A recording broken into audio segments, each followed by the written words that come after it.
पहा आपल्याला एक घटक आहे अपूर्णांक नावाचा. तो अपूर्णांक नावाचा घटक समजेल याच्यासाठी एक थोडीशी रचना केली ती तुम्ही रचना आहे का बघा काय आहे.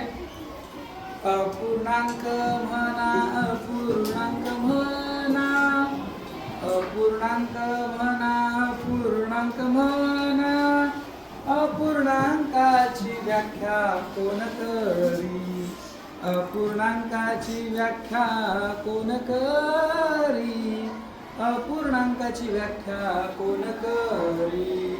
अपूर्णांक असे पूर्णाचाच भाग अपूर्णांक असे पूर्णाचाच भाग वर असे अंश खाली छेद वर असे अंश खाली छेद वर असे अंश खाली छेद.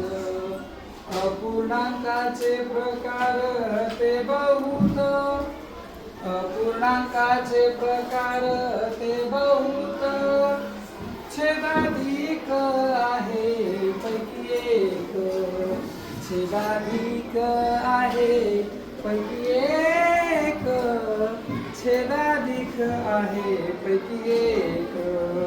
छेदाधिक मध्ये असे छेद मोठा छेदाधिक मध्ये असे छेद मोठा अंश असे लहान तया भूमी अंश असे लहान तया भूमी अंश असे लहान तया भूमी.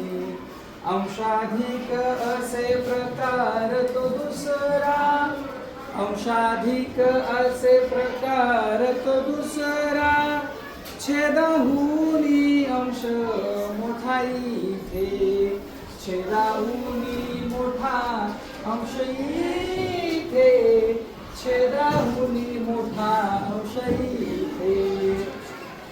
असतील जेव्हा छेद ते समान असतील जेव्हा छेद ते समान समच्छेद त्यास उच्चारावे समच्छेद त्यास उच्चारावे समच्छेद त्यास उच्चारावे.